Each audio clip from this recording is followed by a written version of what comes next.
Pak, terkait saat ini kan kita situasi masih dalam pandemi COVID-19 ya, maupun varian baru ya.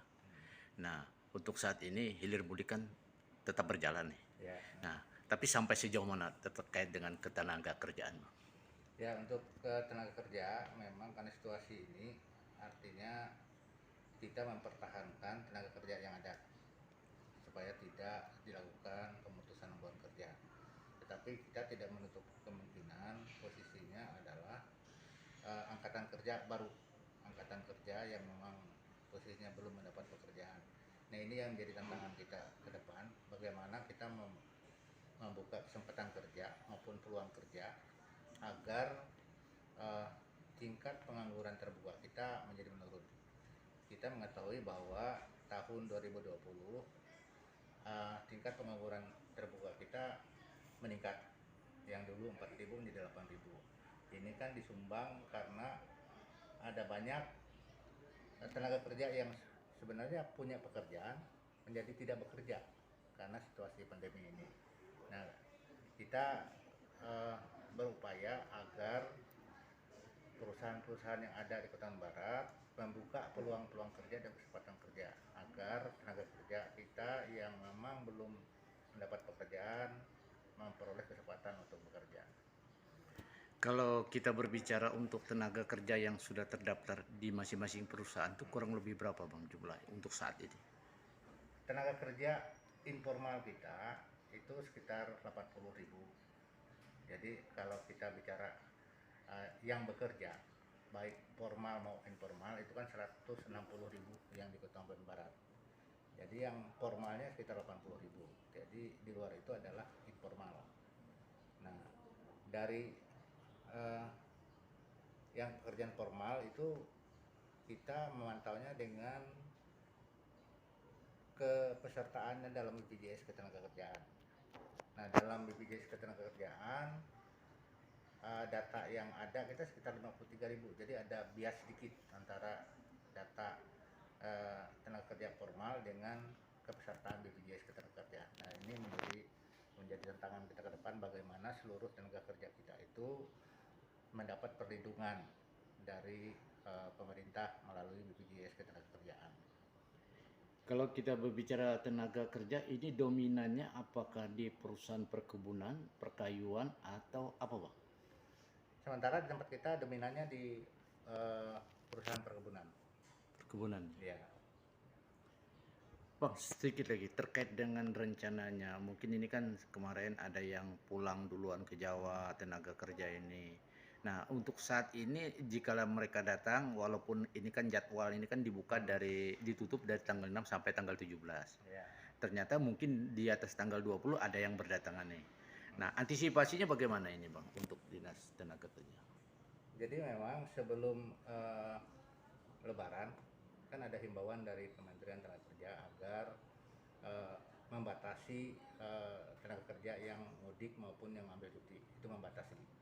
Ada kriteria tertentu yang diberi cuti maupun diberi izin untuk mudik. Nah, kita sudah memberitahukan itu kepada perusahaan-perusahaan besar. Nah, tantangan kita sekarang adalah perusahaan-perusahaan yang memang uh, bukan besar, artinya di bawah tenaga kerjanya di bawah 10 orang. Nah, ini yang tidak terpantau oleh kita. Tidak terpantau gini, karena manakala mereka mendapat izin cuti maupun keluar daerah, nah perusahaan ini agak susah dia memberi informasi kepada kita. Terkecuali perusahaan besar. Perusahaan besar kan kelihatan mereka berapa orang yang mudik, berapa orang yang cuti kelihatan. Dan dari informasi yang kita peroleh bahwa tidak banyak yang diberi cuti untuk mudik maupun kembali ke Kota Barat, terkecuali memang ada beberapa perusahaan yang mengambil tenaga kerja dari luar, dan ini pun nanti akan kita lihat, kita pantau, paling tidak dia memenuhi standar protokol kesehatan yang ada. Kalau terkait dengan tenaga kerja sih Bang, kalau kita di wilayah Kobar ini pengawasannya di mana? Apakah di Depnaker Trans Kabupaten Kota Barat atau provinsi atau bagaimana? Pengawas tenaga kerja asing itu sebenarnya ada di pengawas tenaga kerja yang ada di tempat kita, yaitu OPD pengawas tenaga kerja yang berada di bawah dinas provinsi. Tetapi kami pun memantau juga terkait dengan izin penempatan tenaga kerja asing, sehingga keberadaan tenaga kerja asing yang sudah bekerja di wilayah Kabupaten Bogor Barat itu terpantau oleh kita berapa banyak, terkecuali yang memang baru, karena tenaga kerja asing ini, rencana penggunaan tenaga kerja asing itu dilakukan oleh perusahaan langsung ke kementerian, bukan melewati pemerintah daerah. Oh, langsung perizinannya di sana gitu ya. Iya. Jadi daerah fungsinya apa nantinya, Bang? Tahun kedua dia baru dapat posisinya informasi itu. Oh, mungkin harapannya selaku Kepala Dinas Transmigrasi dan Tenaga Kerja Kabupaten Kota Barat. Ya, harapan kita agar kedepannya seluruh tenaga kerja kita yang ada di Kota Barat bisa diserap oleh perusahaan-perusahaan, terutama yang ada di Kota Barat.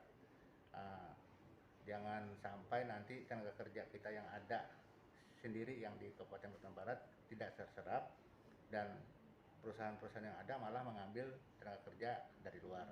Dan kami memahami itu karena memang untuk perusahaan sawit, tenaga kerja yang mereka ambil dari luar itu adalah karena memang kesulitan pengadaan tenaga kerja di wilayah kita, khususnya untuk pemanen sawit.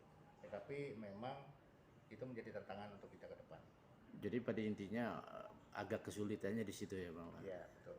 Tapi paling tidak upaya dari Depnaker untuk pemberdayaan masyarakat lokal itu sangat penting juga gitu ya. Ya, kita upayakan dengan melakukan pelatihan maka terhadap kompetensi tertentu. Tetapi namanya pemanen sawit kan nggak punya kompetensi, dia semua orang bisa.